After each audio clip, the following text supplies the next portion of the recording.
Hola, buenas noches. Estamos de nueva cuenta aquí en su programa Hablando Derecho. El día de hoy tenemos el placer de estar con un invitado de lujo porque nos va a platicar un poco de anécdotas, nos va a platicar un poco de su vida y algunas otras cosas que al parecer conoce muy bien de aquí, del estado de Yucatán. Omar, bienvenido. Gracias, muy buenas noches y muchísimas gracias por la invitación. Estoy muy contento de tener este ratito muy agradable para conversar de muchas cosas. Pues muchas gracias, Omar. Ah, Bien, Omar. Oye, vamos a comenzar con la pregunta típica, que eso es interesante. ajá. ¿Por qué tú decides, dentro de todas las opciones que tenemos todos cuando nos toca estudiar una carrera universitaria, por qué decides estudiar Derecho? Bueno, eh, ocurrió que en el caso de tu servidor, pues mis dos papás son abogados. Tanto mi papá como mi mamá, los dos egresaron de la Facultad de Derecho de la Universidad Autónoma de Yucatán. Y pues mi papá, bueno, él trabajó toda su vida en la fiscalía y tuvo su vida profesional hasta que ya se jubiló de la fiscalía. Mi mamá se dedicó a la docencia. Pero ocurrió que como que no es que me hayan presentado a mí, se daba por hecho que iba a ser abogado, ¿no? O sea, pues casi, nunca me lo he preguntado, mi papá lo daba por un hecho, vas a ser abogado, ¿no? Y yo, pues supongo, papá, o sea, está bien. No tengo de otra que O ser sea, abogado. sí, Desde digo, chico claro, por allá, pues te era de todo guiaron lo que se sin... hablaba en la casa, era de derecho, o bueno, O sea, casi cuando tú salías de bañarte, en vez de toalla te daban una toga, ¿no? pues casi se hablaban de demandas, o sea, pero, y además, mi papá le tocó, por los cargos que ocupó en aquel entonces se llamaba la Procuraduría General de Justicia, pues eran los cargos que él tuvo en aquella ocasión, pues la vida familiar se afectaba muchísimo por precisamente los roles del trabajo de mi papá. De tal suerte que cenábamos y a veces ya estábamos cenando y papá acaba de llegar a las 4, 5, 6 de la tarde y dice, vamos a cenar algo. Cenábamos y había un problema que estallaba en la Procuraduría. En aquella época la Procuraduría todavía estaba en las instalaciones de aquí de la Avenida Reforma. Todavía cabía ahí la Procuraduría en aquella época. No había tantas agencias de Ministerio Público ni el aparato tan grande que hoy tiene la institución. Pero, y pues le hablaban a las 8 de la noche para mandar a un chofer a buscarlo porque hubo algún problema.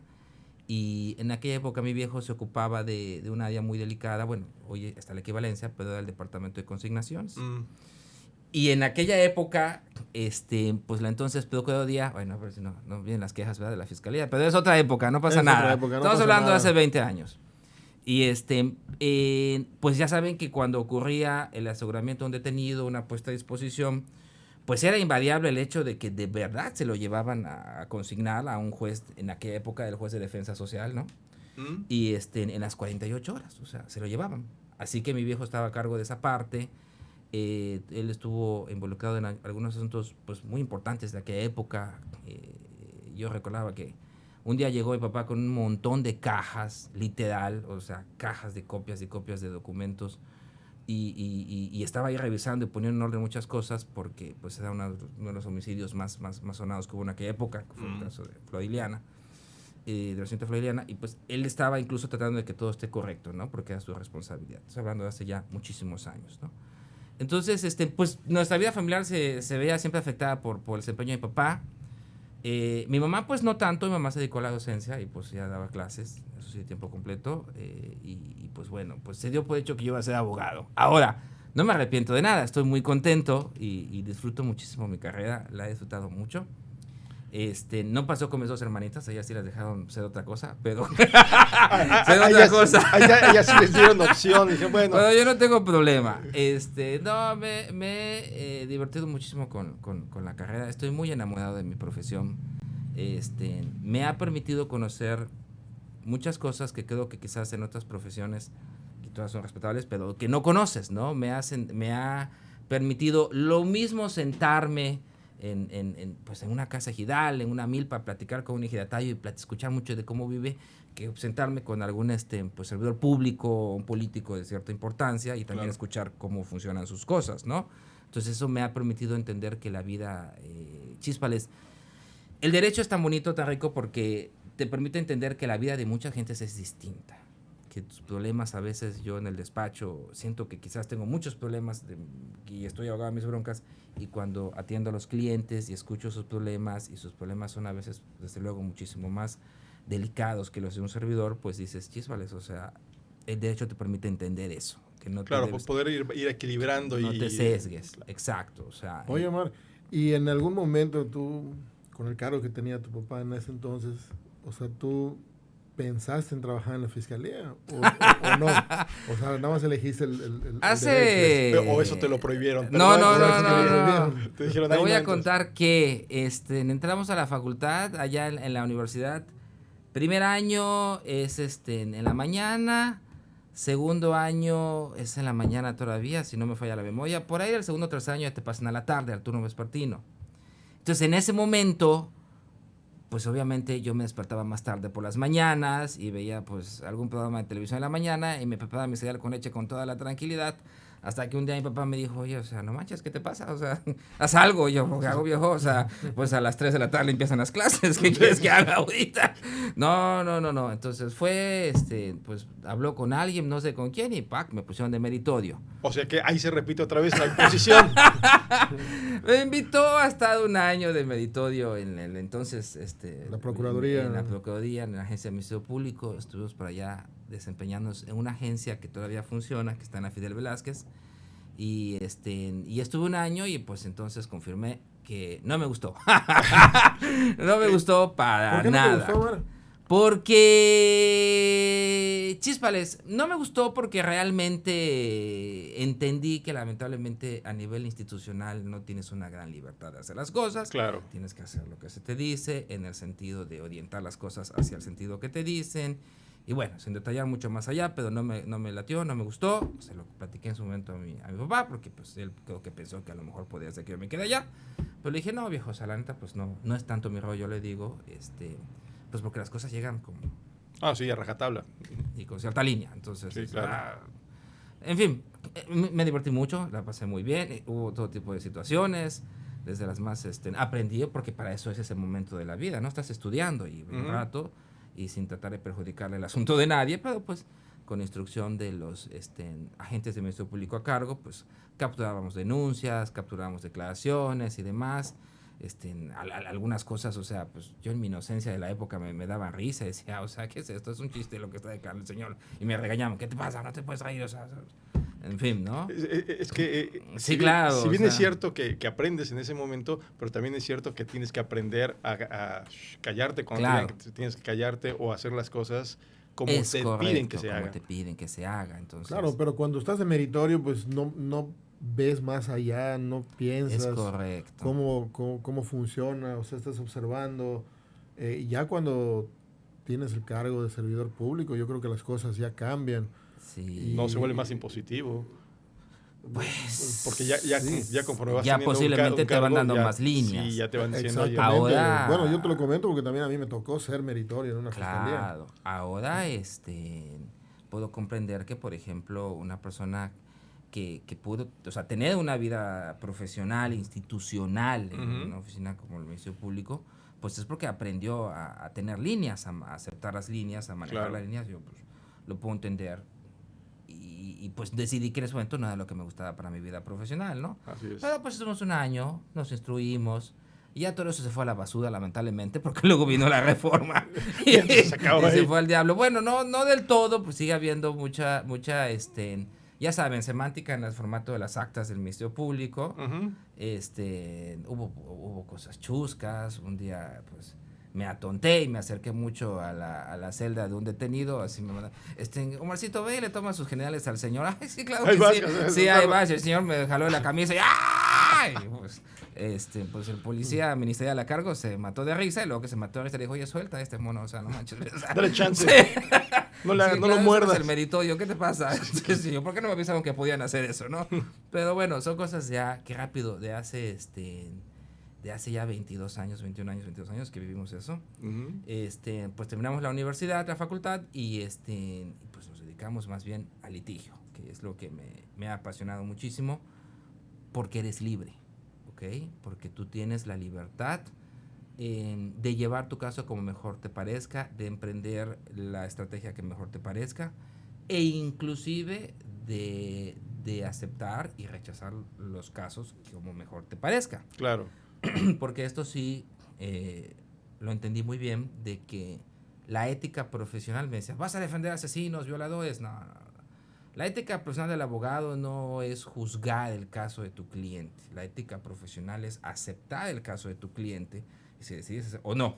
Y si decides aceptarlo, tienes que emprender todo las herramientas legales. Tú no estás para juzgar lo que pasó, lo que ocurrió, lo que no ocurrió en su vida. No lo puedes llevar a un tema personal. Por supuesto, no. Tienes que, puedes tener muy, muy firmes tus convicciones, tus criterios personales de lo que es bueno, de lo que es malo para ti. Pero pues si aceptaste el caso del cliente, pues es hacer todas las herramientas legales para atenderlo, ¿no? Claro. Entonces, pues el litigio me ha permitido hacer eso y aprender mucho más. Ciertamente esa frasita que nos decían en la escuela, nunca se deja de aprender, jamás se deja de aprender. Puedes tener 10, 15, 20 años en la carrera y de todas maneras te dan un palo. Sí. Dices, ¿por qué me dieron un palo? Y lo entiendes. Y los criterios van cambiando, ¿no? El otro día que pues, tuvimos una mudanza de casa, entonces a nivel familiar un cambio de domicilio, una mudanza de residencia, pues sacaba yo la caja con todos los libros de la facultad y nada de eso sirve. O sea, se fue al demonio todo eso. Aprendimos el sistema escrito en materia penal, eso ya cambió. Estaban todavía los libritos ahí del sistema, pues el Código Civil, ya el familiar pues ya tiene su propio mecanismo oral, ahí viene la bueno, cambia el proceso, o sea, lo que es el proceso cambia, pero yo creo que la base sigue siendo la misma. Hay todavía elementos sustantivos, me ha tocado aprender a cambios también en lo sustantivo, ahorita traemos una clienta muy molesta. Saludos. Está muy molesta. Aquí está. Sí, está muy molesta. No hemos podido, por cierto, ampliar, detallar lo que ocurrió en esa resolución, pero yo la comparto, de cómo cuando salimos de la facultad, pues queda muy claro que pues la relación de cónyuges, el matrimonio, pues es el matrimonio. Y decías, pues no puede haber concubinato si hay un matrimonio, ¿no? Ah, claro. En este procedimiento, que es un procedimiento en materia de seguridad social, porque es un procedimiento de cobro de prestaciones laborales por un trabajador occiso, lamentablemente un hecho de tránsito en jornada laboral, falleció este caballero, y pues él tenía un vínculo matrimonial con alguien y también tenía pues una cuestión ya, pues vamos a llamarla así.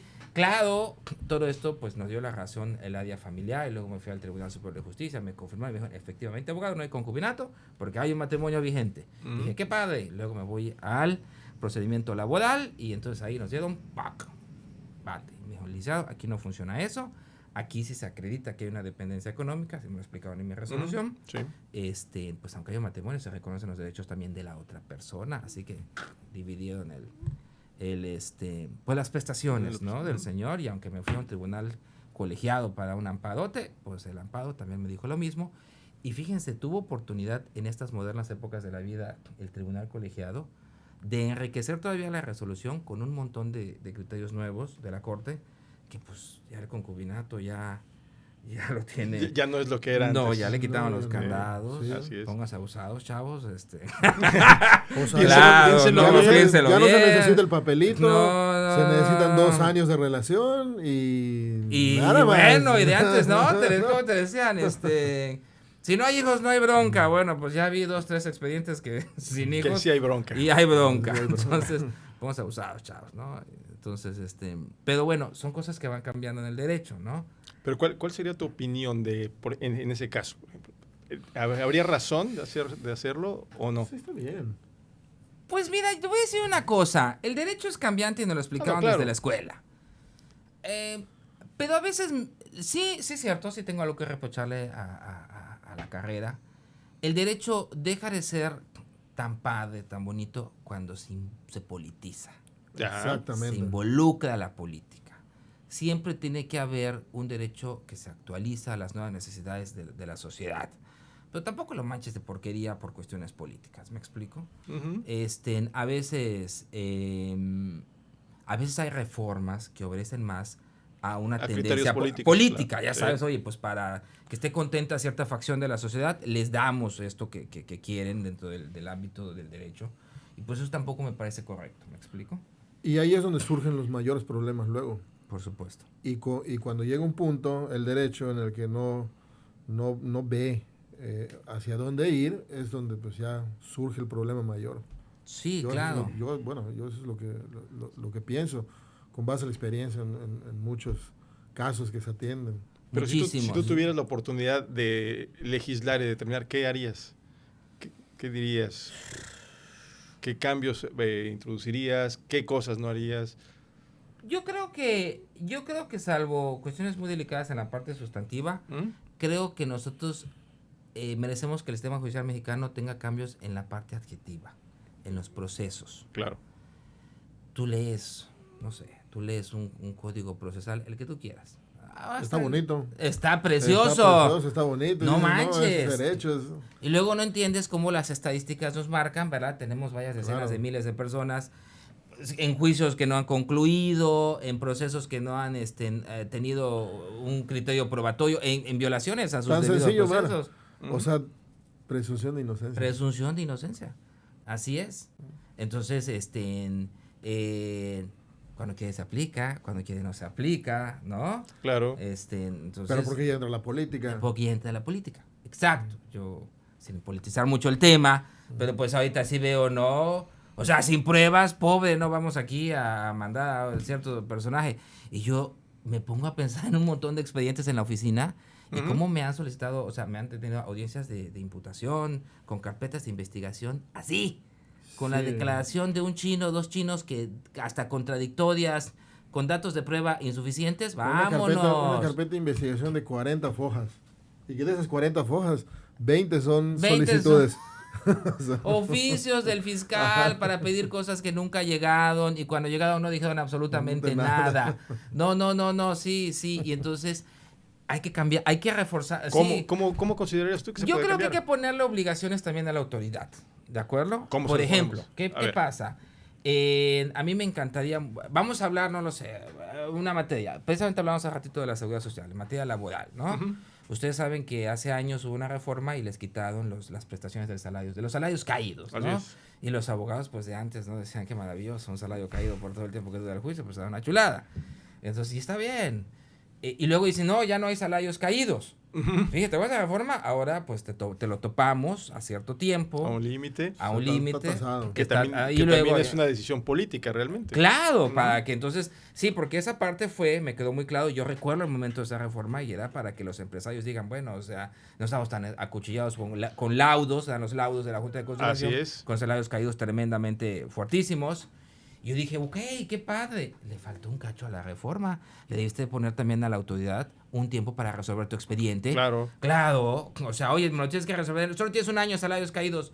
Pues entonces por la autoridad que tiene un año para resolver el asunto. Claro. Tienes un año de salarios caídos, pero el juicio tarda 10. Y dices, no manches. Sí, y hay gente que fallece y nunca tuvo su lado. Todos, que veo, no sé, otros despachos que hemos tenido, tenemos gente que fallece. Así es. Bueno, en el caso del servidor tenemos uno, falleció y luego falleció también el beneficiario. Y dijimos, no manches, o sea... Y ya te la notaste. autoridad Ya te notaste. Heredero. Sí, hombre, y el presidente de la Junta de Conciliación dice, pues ¿cuál es la prisa? Le digo, ¿cuál se da la prisa? Le digo, se nos va a acabar toda la línea sucesoria, le digo, y tú todavía lo estás pensando. Saludos al presidente de esa Junta de Conciliación. O sea, pero, o sea, no manches. Entonces ponle candados también a la autoridad. Vámonos al área penal. Hay por ahí un artículo, no se debe de resolver el proceso penal de ciertas personas antes de cierto tiempo, según si el delito es grave o no grave, ¿no? Así es. No pasa. Claro que No pasa. Es más, ¿quieren algo chusco? Hay clientes que están yendo al despacho a preguntarlos, toc, Lee, ¿qué pasó? Yo, ¿qué pasó con qué? Pues hace un año que me iba a pasar ya a juicio oral, pero no sabemos nada. O sea, el cliente, el acusado ya está yendo a pedir cuando arranca su juicio. ¿Cuándo empieza? Sí, claro, porque no me ha llegado nada, ya estábamos a puntito. Es una saturación. Está saturado completamente. Está saturado, no tiene nada de malo decirlo. El Poder Judicial del Estado de Yucatán es como un triciclo con bloques, pero sin ruedas, o con las ruedas desinfladas. No tiene nada de malo decirlo. Hay increíbles y profesionales servidores públicos en esa institución, grandes amigos también, gente maravillosa. Pero la institución va atrás del crecimiento de Yucatán. No, seguimos con criterios, con todo respeto, que ya no son acordes al crecimiento de la sociedad yucateca. Le dejan de deber mucho a la sociedad yucateca. Hay instituciones de impartición de justicia, llámese el Poder Judicial, la Fiscalía General del Estado, incluso también la Secretaría de Seguridad Pública, con ideas de que todavía estamos en un pueblo. Y eso no, mientras no cambiemos ese chip, por ejemplo... La mentalidad importa mucho. La mentalidad importa mucho, por supuesto. Si en el resto del país tenemos tendencias que van, por ejemplo, hacia hacer las instituciones más eficientes, creando las ciudades judiciales, ¿no? El caso de Guadalajara, el caso de la Ciudad de México, que tiene oportunidad de tener litigios en esas plazas. Y entonces aquí en Yucatán vamos al revés. Y si vas a crear unos juzgados nuevos, los fragmentas. ¿Me los mandas? Allá al frente del centenario. Pero, o sea, no soy feo, pero pues al frente del zoológico. Claro. Entonces vas en contra, le complicas la vida al justiciable, le complicas la vida al litigante. Porque el litigante, entonces hay que, ya no sé si somos abogados o a veces somos de logística como el DHL, ¿no? Perdón, ya dije una marca. O sea, alguien, ¿no? O sea, ¿a dónde voy primero? ¿Qué ruta voy a llevar? Fragmentas. Claro. Y entonces tienes unos juzgados familiares allí, otros juzgados familiares en la central que está aquí en la 35. Pero no hay una problemática. Yo en algún momento escuché que querían crear una ciudad judicial aquí. Pues yo también lo escuché, pero pues no se materializó. Nunca. Todo lo escuchamos. Pero nunca pasó. Pero no pasó. ¿Y por qué no pasa? Falta de voluntad. O falta de recursos. Económica. O corrupción. No, es falta de recursos. ¿Tú crees que es falta de recursos o no? Pero entonces, ¿corrupción? Yo creo que en su momento quien está a cargo de tomar esas decisiones decide lo que en ese momento ve conveniente para sí. ¿Me explico? Claro. A lo mejor si siente que le queda un periodo de tiempo a cargo de la institución que es muy corto y dice, no va a alcanzar el tiempo de hacer una ciudad judicial, pues hacemos esto, ¿no? Podría ocurrir. Pero precisamente la política pública... Para que salga en la plaquita. Claro. O sea, recordemos que el Poder Judicial pues, es uno de los tres poderes, ¿no? Que representa al Estado y tienes que tener una política pública en pro del ciudadano, en este caso los justiciables. La gente no va a un juzgado por gusto, no va porque no tengo nada que hacer, voy a un juzgado, no. En ese momento de tu vida necesidad. Tienes una cuestión, una controversia, problemática. algo reventó en tu vida y necesitas acudir a ese poder del Estado, que es el encargado de impartir justicia. Pero que además se trata mal. Pero que además te trata mal. Oh, sí. Fíjense, gráficamente, cómo piensa a veces, ¿verdad? El que está a cargo de las decisiones de este índole, gráficamente. Entras a las oficinas de los nuevos juzgados, ¿no? De nueva creación aquí en la Avenida Etzáez, precisamente que platicamos este lugar. Sí. Y todo está climatizado excepto el área de los usuarios. O sea, tú te estás bañando en sudor. Si aguantando, claro, esperando, por supuesto, durmiendo. Bueno, los pasantes... Eso quizás es un mensaje, ¿no? O pues probablemente lo ve así la gente. Pues qué feo, porque o sea, ese edificio, toda esa concepción está hecha para el ciudadano. ¿Sí? No es para los servidores públicos. Qué bueno que los servidores públicos tengan un centro de trabajo digno y que ellos sí tengan el aire acondicionado. Y abren la ventanita y el litigante así, compárteme un poco de tu aire acondicionado, ¿no? O sea, qué gacho. Sí. O sea, sobre todo aquí en Yucatán, ¿no? Y sobre todo aquí en Yucatán, Sí, Licenciado Miguel, o sea, claro, aquí en Yucatán donde el aire acondicionado no es un lujo. El que diga que en Yucatán el aire acondicionado aquí es una necesidad. Claro. Sí. Aquí realmente no hay que negarlo. O sea, no se puede vivir sin aire acondicionado. Totalmente. Bueno, pues ahí estás con tus clientes, si tienes juicio con tus testigos. Y para cuando entras a la sala de oralidad, ya están hechos todos un caldo. No, listos para la neumonía, porque la sala de oralidad sí tiene dos tremendos climas, pero como si le fueran a poner a una carnicería, un cuarto frío, y todos allá del pelele. Pero además la gente ya está fastidiada, ya lo que quiere es por supuesto, salir, terminar, entonces, además no le importa. Ve la concepción que hubo, por ejemplo, es una política pública de decir, bueno, pues el ciudadano es lo de menos, porque eso allá no se la climatizamos. Claro. Después han estado haciendo esa corrección, porque es una corrección, sin duda alguna. Desde el arquitecto que diseñó eso, por ejemplo, y que presentó un proyecto al Poder Judicial, el ciudadano. Yo creo que no, cuando hacen esos proyectos, no ponen en el centro al ciudadano. Exacto. No, porque lo importante es la institución. La institución. Sí, pero no debería ser así. No, Julián. no O sea, no debería. En el centro debe estar el ciudadano. La comodidad del la ciudadano. comodidad del No, yo no he dicho, Claro. no he dicho que no sea así. Aquí el punto es que efectivamente lo que se piensa es en las instituciones, Ujú. pero no se piensa en los clientes. Y que al fin y al cabo se supone que ese dinero es precisamente el dinero que surge de las supuesto. contribuciones de las personas. La partida presupuestal, que del impuesto que todos pagamos, Así es. pues le asignaron al Poder Judicial para que esté acorde a. Sí, y prefieren tener al juez cómodamente sentado porque es el juez. Sí, oye, ¿y los ciudadanos? Bueno, Pues, de modo que se aguanten. y entonces han pasado las cosas más extremas del planeta. Su servidor tuvo en el particular caso una anécdota que no se olvida. Esto pasó aprox del 2018, si no estoy mal, 2018-2019 por allá, cuando un juzgado que tiene su sede en la localidad de Motul, Yucatán, el tercero mixto, pues y ahorita ya corrigieron eso. En aquella época la fila de espera era afuera. Afuera, en el Sí, sol. por Dios, era afuera. Sí, me tocó verlo en Ticul. ¿Lo llegaste a ver, Lick? Ajá. En Ticul pasó.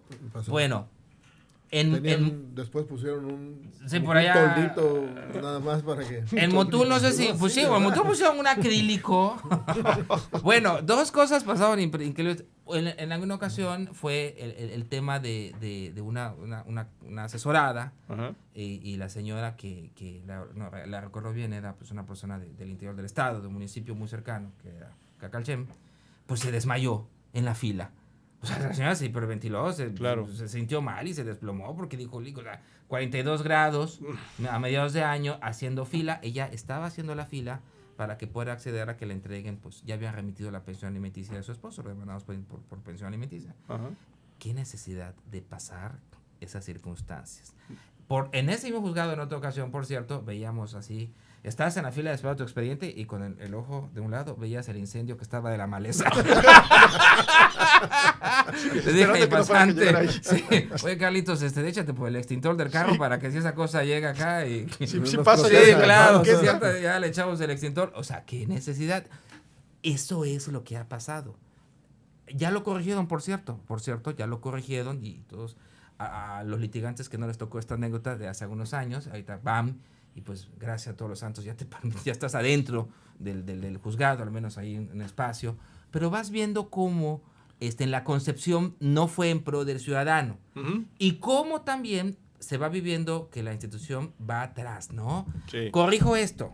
No corrijas, tienes que ir adelante, tienes que ir previendo precisamente, hay estadísticas para todo esto, cuántos ya somos, cuántas personas son. Claro, ¿cuántos municipios tienes? O sea, Puesto. La jurisdicción de cada juzgado. De cada juzgado, yo creo que es tremenda. Sí. En donde un ciudadano que está en determinado municipio tiene que recorrer N cantidad de kilómetros para llegar a un juzgado para que... Sí, claro. Entonces, yo creo que es terrible hasta hace algunos... Y además, la gente que tiene escasos recursos es mucho peor. Por supuesto. Porque no es lo mismo. Es un derecho humano tener es. acceso a la justicia Así es. lo más accesible posible. Claro. Hasta hace un poco tiempo, ahora que mencionaste Ticulic, había un debate sobre si se mantenía o se cerraba ese juzgado, por cierto. Y por ahí cuando me lo contaron dije, ¿qué? ¿Cómo ver un debate sobre si abren o cierran un juzgado? Si lo que hace falta es que abran más juzgados. Eso no debe ser ya ni debate. Claro. En eso andamos, ¿no? De repente. En fin. Y a todos los profesionistas, los colegas de esta hermosa profesión, que en algún momento de la vida les toque tener un asunto fuera del estado de Yucatán, en algunas plazas. El caso del servidor me ha tocado tener litigios en materia de dualidad mercantil en Guadalajara, en materia también penal en Guadalajara, en Ciudad de México también,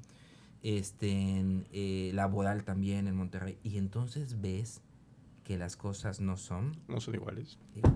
Claro que no. Y entonces ves a lo que yo me refería hace un ratito. Hace mucha falta botar esos cascadones mentales. Es decir, Yucatán ya es no voluntad. Es voluntad. Es voluntad, Tomás. Yucatán no es un pueblo menor. Yucatán no es verdad que tengamos que tenerlos así. No. Mira, vas y dices, oye, ¿por qué no podemos estar así? ¿Por qué no podemos tener un edificio de tantos pisos con juzgados en cada piso? De hecho, sí, Supuesto. o sea, hay estadísticas en donde yo creo que Yucatán está entre los, si no entre los 5, entre los 10 estados que van a la alza económicamente, Así pero es. parece que no, o sea, en la realidad no es así. No, claro que no. Por ejemplo, vámonos al tema de los sueldos en Yucatán. Son los sueldos más bajos, creo que de Por todo el país. supuesto. Bueno, y en este momento los trabajadores tienen, sin temor a equivocarme, una de las peores imparticiones de justicia, los peores accesos a materia de justicia. Lo digo con mucho respeto, pero migraron de la Junta de Conciliación y Arbitraje, que tú decías, la Junta de Conciliación y Arbitraje, ay, sí, arcaico, antiguo. Bueno, nos dio justicia muchísimo tiempo, muchos años. Entonces tenías 4 juntas especiales y en cada junta especial había 5, 6, en algunas hasta 7 auxiliares y cada auxiliar tenía una agenda de 10 audiencias diarias aproximada, ¿no? Ajá. Por decir algo. O sea, tú haces matemáticas y la Junta de Conciliación, en su muy respetable organización, Funcionaba. procesó y funcionó los varios millares de expedientes que tuvo que armar al año, ¿no? Entonces vino el nuevo modelo de justicia laboral y dijo, vamos a los tribunales. Y ahí hasta hubo trancazos, ¿no? De cómo van a ocupar los puestos de trabajo del tribunal y todo. Nuevamente, ¿no? O sea, ese es el tema. Y a mí lo que me preocupaba era lo que finalmente pasó, porque en el despacho tenemos una sección en materia de trabajo laboral. Yo decía, ya hicieron las matemáticas para que lo que procesaban 4 juntas de conciliación, cada una con 5 o 6 auxiliares, lo procesen estos tribunales, el primero y el segundo. Y por supuesto, se cayó el sistema, ¡toink! Y el sistema sigue tirado. Hoy por hoy tú metes un inicio a un ¿No hubo tribunal. planeación? ¿Qué? ¿No hubo planeación? No. No. Es lo que pasó con Lamentablemente no. con la Suprema Corte de Justicia, que No, eliminó no. las salas. Ujú. O sea, ¿qué pasa hoy en día? Pues sacan menos trabajo. Bueno, vamos abriendo, por ejemplo, en la entidad más tribunales laborales, alcanzando el rezago, ¿no? Como si achicaras el agua. No, ¿por qué? Y entonces, ¿para qué tocaste como estaba? Hoy por hoy, tú metes una demanda laboral, van a emplazar en medio año y vas a tener audiencia en 1 año y cacho, si bien te va. Claro, pero... ¡Qué barbaridad! Pero a ver, ¿por qué consideran ustedes que los ciudadanos no exigimos y no vamos hacia adelante a reclamar directamente ese tipo de derechos? Es decir, a ver, no puede ser posible que un asunto laboral se tarde 6, 8 años. No puede ser que un asunto penal se tarde 5 años en resolverse. Sí. No puede ser, etcétera. Porque creo yo que algo que nos está faltando es generar un esquema de conciencia colectiva respecto a demandar las obligaciones que tiene el Estado. ¿Por qué consideran que eso no puede pasar? Yo creo que es un tema, la verdad, yo me he hecho esta pregunta, yo creo que es un tema de la nobleza de la persona del yucateco. Lo digo con mucho Bueno, no solo respeto. yucateco, yo estoy hablando en términos generales. Ah, ¿Por bueno. qué? Porque esto es algo que ocurre en todo el país. Ah, eso es cierto. Lo que pasa, bueno, pero hay lugares del país, perdóname, donde veo que sí discuten y debaten y entonces Y llegan con palos y todo. ajá, aquí, y ¿no? hacen aquí no, aquí claro que no. O sea, pues aquí tenemos una idea un poco más noble, o de sumisión, o de temor de decir, bueno, me voy a meter en un problema, ahorita van a... Me acuerdo cuando se trataba de pelear que reaperturan los juzgados después de la pandemia, porque muchas entidades ya trabajaban y aquí todavía no. Y entonces... Bueno, o sea, pues yo la verdad de las cosas, pues estaba yo muy pendiente de la reapertura. Dije, todos en el despacho, ¿qué pasa, Lee? ¿Qué onda? Tranquilos, cuando reapertura, nos vemos todos en la oficina, les digo, con 10 latas de Fleet y 20,000 cubrebocas. Pero hubo por allá una manifestación, ¿no? Hubo un litigante que fueron a manifestar. Y me llegaban todo tipo de mensajes contradictorios. Yo decía, oye, Omar, vamos. O decían, no, vaya, estaban a tomar nota de quiénes están allá manifestando. Oh. Entonces vete, te los van a bloquear, que no sé qué. Y yo, ¿pero por qué? Le digo.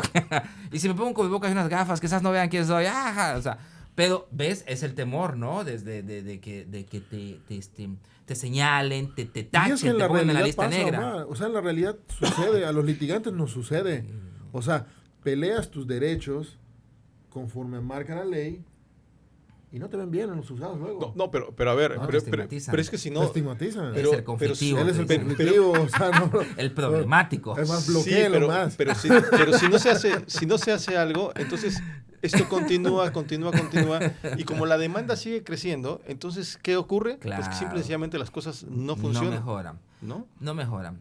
Pero creo fielmente que sí demandamos menos en Yucatán. O sea, la gente pelea menos estas cosas. Sí lo creo. No por algo negativo en la sociedad yucateca, sino porque así es nuestra nobleza, me explico. Y esas circunstancias nos han traído cosas buenas y cosas malas. Ujú. No, a veces no reclamamos, no demandamos las cosas. En otras cosas buenas, pues bueno, hace algún tiempo veía la entrevista de un exgobernador del estado que decía, le preguntaban, oye, ¿por qué es tan seguro Yucatán? Y decía, no, es que el secretario de Seguridad Pública y la Secretaría, o sea, que es respetable, pero no. Yo creo que Yucatán es muy seguro porque aquí todos de verdad observamos y somos recontachismosos y nosotros agarramos y llamamos por cualquier bronca y entonces me explico, las cosas las señalamos, son diferentes, o sea, Claro, acusamos totalmente. esa partita. Entonces, eso contribuye, ¿ok? En demasía. En demasía, o sea, por supuesto. Estás viendo un carro raro en la esquina y dices, oye, hay un coche sospechoso, llamas. O sea, eso es en realidad, ¿me explico? Creo, y bendito sea Dios y gracias a todos los santos, que todavía no han tenido que probarse las instituciones con las problemáticas que ocurren en otros lugares. Estados. Es de agradecerse, hay que razón con esa fortuna, pero que también hay que reconocer que debemos cuestionarnos si nuestras instituciones están listas para eso, ¿no? ¿Y ustedes cómo lo ven? ¿Están listas? Yo creo que no. Lo mismo opino. Yo opino que no. Yo creo que no. Si seguimos con una temática de sobre el problema cambio y soluciono, sobre el problema cambio y me adapto, sobre el problema pongo un parche, no anticipa. No vas a llegar nunca. Por supuesto que no vas a llegar, ¿me explico? Y además creemos que quizás todo lo vas a poder entender, por ejemplo, desde el punto de vista, vamos a prevenir el delito, ¿no? Entonces son un montón de vehículos con los elementos artillados. No, hay muchísima delincuencia. Tenemos un crecimiento enorme de delitos Ujú. digitales, Cibernéticos. fraudes, cibernéticos. Y entonces a esos chinos que aquí están haciendo delitos, no los vas a detener con una tanqueta armada, si ni siquiera salieron con una pistola a la calle. Claro. Están aquí. Así ¿Dónde es. están las políticas públicas respecto de esto? ¿Me explico? Y luego llevo a mis clientes a poner esas querellas a la fiscalía. La capacitación que deben tener los servidores públicos Por cuando supuesto. les hablas de ese tipo de delitos, Por yo creo que por ahí supuesto. vas y pues Y el fiscal se te queda bien y te dice, Lick, eso, pues sí, ¿Y cómo lo pero yo vamos a cómo lo voy a hacer? investigar y demás. Y luego se comisiona investigación y el policía de investigación te dice, sí, Lick, pero ¿y esto cómo lo voy a o sea, me ¿Cómo lo explico? proceso? Nunca lo he está hecho. perdiendo su tiempo el Sí. señor, ¿no? Que usted dice, no manches, no le estás bajando su dinero por el caso. Yo, oye, pero el señor, pues está reclamando su derecho. Alguien Claro. le defraudó, le bajó su dinero de Claro. su aplicación y entonces no podemos acceder a ese tema. Entonces, vamos un poquito atrás de la realidad, de las nuevas situaciones, que son retos. Son en la políticas impartición. públicas que no han Así es. sido Previstas. previstas. Hay que atenderlas también. Totalmente. No estamos seguramente en el peor lugar del país, pero tampoco estamos en el mejor. Y si siempre tienes algo que hacer, hazlo. Si hay algo que puedes prever, no esperes a que sea una problemática pública. Debemos de aprender a... Pero entonces prevenir. le faltaría un poco más de comunión respecto de la problemática social hacia todos los que vivimos hoy por hoy en Yucatán, para Sí, tratar de o sea, empujarlo, sí hace falta exigirlo. sí hace falta la comunión o la unidad de todas las personas en Yucatán, pero yo creo que hace falta más voluntad de los que tienen la obligación y deben hacerlo. No, pero cuando... Ellos conocen la problemática. Pero cuando esa problemática no está viendo que realmente se realiza algo para mejorar las cosas, pues no tienes más que o buscas conjuntar gente para reclamar esos derechos o simple y sencillamente quedarte callado y ver cómo pasan las cosas. Es que muchas veces tú dices, no me afecta hasta que te toca a ti. Exactamente. Claro, ¿no? Pero eso es lo que hay que tratar de evitar que ocurra. Porque dicen, bueno, ya le tocó a él, está bien, sí, pero es esta situación de la noche de los cuchillos. Uh-huh. ¿Sí? Todos dijeron, sí, bueno, no nos ha tocado a nosotros, no ha llegado. Ujú. Y no ha llegado. Hasta que llegaron los nazis y entonces acabaron con Sí, N número de población sí, judía. sí, ¿Y sí, sí, por sí. qué? Porque todos, bueno, pues a mí no me ha tocado, chin, y ya cuando nos toca, entonces es cuando actuamos, pero ya cuando actuamos, Ya es demasiado ya es tarde. irreversible. Ya es irreversible, sí, es verdad. Y entonces ya tenemos entonces un problema mayor, un Claro, problema social, sí, y a lo mejor ya es más complicado. La problemática social, mientras más grande es, mientras más crece. Yo estoy seguro que hasta hace algunos años, ahorita que acaba de pasar el 10 de mayo, y la nota en el 10 de mayo, con la felicitación a todas las mujeres que tienen la dicha de ser mamás, pero la nota fue mucho en el peor de las mamás que están sus hijos desaparecidos, ¿no? Entonces, yo oía yo unas cifras y dije, Dios mío, ¿a qué hora empezaban a tener cifras de 18,000, 20,000 personas?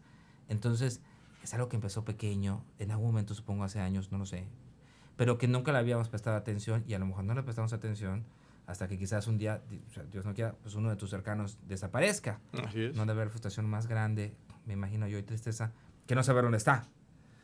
Entonces, esperar a que esos problemas crezcan, ¿no? No aplicar políticas públicas para que esos problemas no haya, ¿no? Entonces, tenemos una alta tasa de homicidios, pero alguien me platicaba el otro día y alguien que tiene acceso a esos datos y me dice, y son con arma de fuego. Y le digo, ¿y entonces dónde están las políticas públicas más severas contra las armas de fuego? ¿Me explico? Porque ahorita cualquier chino va armado con una pistola en su vehículo. Eso ¿por qué no se está atendiendo de la mejor manera? Hay que atenderlo, ¿no? Claro, Cabe en todos la prudencia de no estar teniendo pleitos con todo el mundo, pero debemos todos de recapacitar el que no naturalicemos o pongamos como algo común, algo ordinario, que un fulano ande con un arma de fuego. es que afortunadamente aquí todavía no es algo común, pero ya hay otros estados Sí. en los que ya es común. Bueno, pues te voy a decir una cosa. Pero mi niño. Empieza. Yo ya tengo algunas carpetitas de investigación en el despacho. Que arma de fuego, y arma de fuego, y arma de fuego, y arma de Pero fuego. entonces, si se está empezando, sí, la claro. pregunta es, ¿y qué qué se va a hacer? ¿Qué se va a hacer en contra de esa situación? Sí. Y a veces yo hubo un arma de fuego y con una facilidad, me explico. Tuve una riña en una cantina, caso concreto que en una carpeta real pasó en el despacho. Lo que no se imaginó uno de los dos de la riña es que lo tiene un arma de fuego. ¿Me explico? Así que le pegó un tiro. Claro. Entonces, fíjense, México tiene una de las legislaciones más severas en armas de fuego. Si tú lees sobre la normativa de armas de fuego, pues nadie tendría una pistola, solo los cuerpos de seguridad, al menos en tu domicilio, pues sí, porque la Carta Magna tutela que tengas para defensa de tu domicilio. Pero en términos de la legislación, nadie debería estar andando armado por allá, y no. Bueno, aquí ni siquiera hay tiendas de armas de fuego por todos lados. ¿Sabes? Hay una tienda allá en México y está dentro de un campo militar. Entonces, ¿cómo es que todos pueden comprar una si está dentro de la tienda dentro? Claro. Y no solo cómo pueden comprarla, sino cómo es que llegan inicialmente. Sí, Porque la problemática no está en la ley. Ya dijimos, la ley está bonita. por supuesto. La problemática está en el tema de la prevención Es y en el correcto. tema de lo que deja, o lo que hace o deja de hacer la Por autoridad. supuesto. México tiene que dejar de ser un país en el que se estresa tanto por las reformas. Reformas. Parece que el planeta va a cambiar porque van a aprobar una reforma. Ya ahí se dan de trancazos ahí por el legislativo, por las reformas. Pero eso es política. Sí, claro. Pero Y entonces cuando entra la política, las cosas empiezan a entorpecerse. A degenerarse. Así es. A degenerarse. Entonces, hay un montón de reformas y dices, oye, ¿por qué mejor no nos ocupamos de ver que lo que ya está legislado se aplique de la mejor forma?